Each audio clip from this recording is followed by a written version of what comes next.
Hey everyone, my name is Jamie. I was a 2020 delegate for Bernie Sanders, and I want to welcome you back to my video series on the 2020 Democratic Party platform. If you missed the first few videos, you can check those out down below. In this next section, entitled Building a Stronger and Fairer Economy, it's a bit of a long one, so I'll be splitting it up into two sections. The first section is going to cover the introduction and the subsection entitled Protecting Workers and Families and Creating Millions of Jobs Across America. Next week, I'll be covering the second section, which includes basically a big grab bag of housing and economic policies. So without further ado, let's get to it. So the introduction to this section doesn't really have any policy positions. It's mostly a combination of talking about how Trump has made poor economic decisions, talking about how the Obama-Biden administration had made good economic decisions, and combining that with platitudes that sound great, but that the party doesn't actually seem to intend to back up with any kind of policy. So I want to call attention just to some of the rhetoric that they use here in the introduction. First of all, talking about the clean energy revolution that America should be leading. Really, I think this is just a way of stirring up nationalistic sentiment, but from a liberal perspective, because honestly, I don't think it matters whether America is leading the clean energy revolution or whether we follow some other country or country's lead. Just as long as a global community, we achieve the environmental goals that we need to achieve in order to prevent a climate catastrophe. It really doesn't make any sense to say that, like, oh, America should be leading it. And also, aside from that, like, the Democrats' climate policy doesn't actually scream innovative leadership to me. It just is kind of milquetoast, and by all of the science isn't actually going to help us reach our climate goals. So second of all, in these two paragraphs, they actually do a really good job of pointing out that the economy has been rigged for a while, but this is one of the only places that they actually do that, and they have a tendency to slip back into basically pinning all of the economic issues on Trump, forgetting that, in fact, the economy was rigged by both Democratic and Republican administrations. And then finally, in this penultimate paragraph, they go into a lot of platitudes that are taken from progressive talking points, but that they don't actually intend on backing up. So, like, for example, when they say housing is a right and not a privilege, they don't actually have a policy that would guarantee universal housing. They have a lot of things which improve access to housing, which, as we've talked about before, is a code word for not actually wanting to do anything substantive. But they don't have anything that would make this claim a reality. So that's really frustrating, and it's a pattern that happens throughout the platform. All right, so moving on to the meat of this section, protecting workers and families and creating millions of jobs across America. So right off the bat, I wanted to point out the use of the phrase, the American middle class. If you want an in-depth discussion about this topic, or the topic of the use of the phrase, the middle class, you should probably check out the Citations Needed podcast. They have several episodes on the phrase, the middle class, and I've linked some of them down below. But basically, politicians use the word middle class to appeal to a very broad range of people and interests, while skirting over the fact that they actually don't have policies that would help the working class and impoverished people in this country. By centering the middle class at the beginning of this section, they're basically showing that they're not really standing up for workers. They just want to seem like they are. So onto some of the policies that they have for workers, and I will say that some of these are good policies. Their first big one is saying $15 an hour by 2026, which, considering how long Fight for 15 has been a thing, is kind of underwhelming. We should be reaching $15 an hour a lot sooner than that. They also want to prioritize passing the PRO Act, which gives workers more power during labor disputes, and also restore workers' rights and repeal right-to-work laws. So that's all really great. Right-to-work laws, if you don't know, are basically laws that undermine unions and make it a lot more difficult for workers to form and join unions. They also include talking points about making sure that domestic workers and farm workers have the same rights as other workers because they've previously been disadvantaged or left out of a lot of worker protection laws. and then strengthening whistleblower and anti-retaliation protections, and reining in anti-competitive corporate power. Again, these are all good common sense policies. In this paragraph, they talk about recognizing unions with majority sign-up. That's pretty obvious and common sense. And banning captive audience meetings, which are meetings where an employer can basically make employees attend and listen to how bad unions are. Democrats say they will hold executives accountable if they interfere in workers' efforts to organize, and guarantee that workers are actually able to bargain with companies in good faith. They also talk about protecting private sector workers' right to strike, and I had a question about this, about why they said private sector, but they do get to talking about public sector in future paragraphs, and establishing the federal government's role in protecting collective bargaining. They also say that they will have a high standard for intervening in strikes, which I take to mean basically they won't interfere or end a strike unless something really bad is going on. I don't know how they define that. Further down, they talk about increasing funding and staffing to the Department of Labor and enforcing worker safety rules, which obviously is a good thing, especially during this pandemic. There's been a lot of issues about worker safety. Here they talk about using the ABC test to determine employee status. That is basically a test that classifies who is actually an independent contractor and who is actually an employee. And using this would actually classify a lot of workers who companies say are independent contractors as employees, which is excellent for workers' rights. So here they use the word support, which is a little bit squirrely, and you'll notice that they use that word a lot when they want to avoid an uncomfortable subject or make it seem like they're supporting something without actually putting a lot of the full force of their words behind it. So, but they support grants and collaborative relationships with community organizations, so that workers know their rights and responsibilities, basically supporting worker education. They talk about strengthening labor rights in the public sector here, and guaranteeing that public sector employees can bargain for better pay and benefits. Here, this paragraph is talking about equal employment, equal pay, recognizing that minoritized communities do get paid less than, for example, like a white male. So they talk here about increasing funding for the Equal Employment Opportunity Commission, and increasing its authority, which would basically be part of a way to combat discrimination in payment in the workplace. Here, this sentence again gets a little bit squirrely because they use the phrasing should. So they say federal contractors should be required to develop and disclose plans to recruit and promote people of color, but they never actually say, like, we will hold federal contractors accountable for recruiting and promoting people of color and women and LGBTQ people, etc. Yeah, this is another way that they try to sort of get out of saying that we will do something. They just say this should happen and leave it up to, oh, I don't know, some deity or whatever to make it happen. So overall, this first subsection is pretty standard, has some pretty good policies in it, pretty good worker protections, nothing groundbreaking, but I don't have a major problem with it. So moving on to enacting robust work-family policies, they talk about implementing paid sick days and a paid family and medical leave system that would guarantee at least 12 weeks of paid family and medical leave, which, I don't know, to me that still sounds like, you know, if you have a kid, that still sounds like a little bit of a short amount of time to be spending with your kid, but it's obviously better than what we have right now. Further down, they talk about increasing the child-dependent tax credit, which helps, obviously, working families, and also boosting grants for childcare, which is also critically important. If you can't get someone to care for your child, you have to stay home, and then you miss out on wages, and that continues the cycle of poverty for a lot of families. They talk about improving compensation and benefits for childcare providers. This is a big one. And enacting universal, high-quality pre-K programs for 3- and 4-year-olds, also huge as far as the policy is concerned.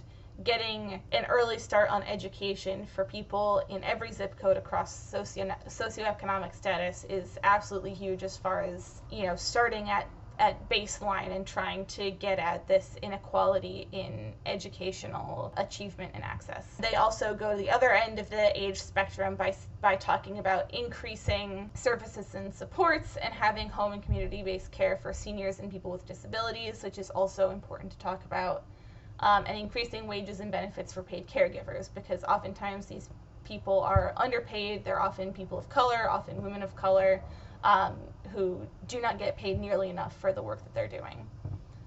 So I'd say this section is actually really strong as far as the protections or the policies that the Democrats want to put in place for families, for making sure that kids get off to a good start as far as education. Investing in the engines of job creation. This phrase just makes me... Here they talk about repairing, modernizing, expanding highways, roads, bridges, and airports, infrastructure stuff, installing 500,000 public charging stations for electric vehicles. I think that's huge as far as like the government needs to invest in ways to make electric vehicles more accessible and make them more practical, because oftentimes like what happens is you can't really use an electric vehicle outside of a very limited setting because there's no way to charge it on long trips. Making passenger transportation resilient to the effects of climate change, recognizing that, yeah, it's going to happen anyway, so we need to make sure that we can still get people from place to place. Allowing pedestrians, drivers, cyclists to safely share the road. I think that's a big thing, and something like people have been talking about in my city, for example, is having more ways of accessing more places on foot or by bike. A lot of American cities are designed mainly with cars in mind and don't actually have a safe way for pedestrians or cyclists to get around. And making things more accessible to pedestrians and cyclists is one step in disincentivizing the use of motor vehicles as opposed to greener methods of transportation. They also talk about investing in high-speed rail, which is phenomenal, and passenger and freight rail systems. Always be building more railroads. They're a great way of transporting people, especially high-speed rail. Making sure passenger transportation is affordable and accessible to people with disabilities, and affordable to all. So that's really important, obviously. Especially in cities, passenger transportation is the main way that working class and poor people get around, so it's important to make sure that they can actually use that, because that'll increase their ability to access jobs in different parts of the city. Transforming Amtrak, that's pretty good. I've ridden on Amtrak trains, they're kind of meh, you know, and also making sure it can connect more places, I think, is the biggest one. And then making sure people with disabilities get compensated when their equipment, like their wheelchairs, get lost or damaged. In this paragraph, they talk about basically a lot of stuff related to water, and then also schools and broadband. So they talk about port and dam technology, ensuring U.S. cargo is carried on ships that are flying our flag, making sure that every community in America has access to clean, reliable drinking water. Looking at Flint, Michigan. If you didn't know, Flint, Michigan still doesn't have access to clean, reliable drinking water because they still haven't replaced the pipes. Investment in innovative water technologies, making sure it's efficient, it's conserved, use water recycling, modernizing and greening public schools, making sure schools are accessible to students with disabilities, closing the digital divide by investing in broadband and 5G technology. I actually talked about this, or the platform talked about this, and so I addressed it in the previous video.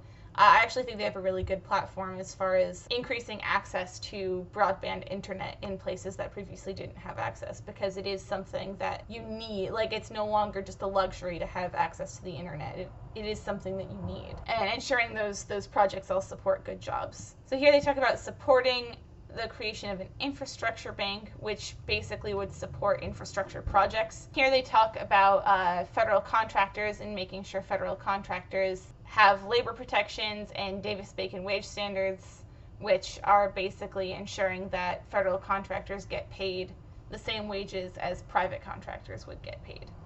Having project labor agreements and collective bargaining neutrality, lots of worker protections that are good, blocking anti-worker provisions, and creating family-sustaining jobs. All right, ensuring local jurisdictions are adequately protected from partisan power grabs. So basically making sure that people aren't going to go in and privatize public goods, public infrastructure, in order to make money. Supporting American manufacturing, ending incentivization for offshoring and onshoring supply chains. That was something that we saw in the early parts of the COVID pandemic, was that a big reason why there was a shortage of PPE was because all of our supply chains were overseas and they were badly hit. So it's just a really practical thing as well as a job creating thing to bring them back. Expanding tax credits to support domestic manufacturing, growing rural jobs through investments in bio-based manufacturing, innovation hubs, government programs, support Buy America and Buy Clean standards. And this is all pretty good as far as like what you'd expect from liberals as far as job creation goes. Obviously, being opposed to offshoring is good.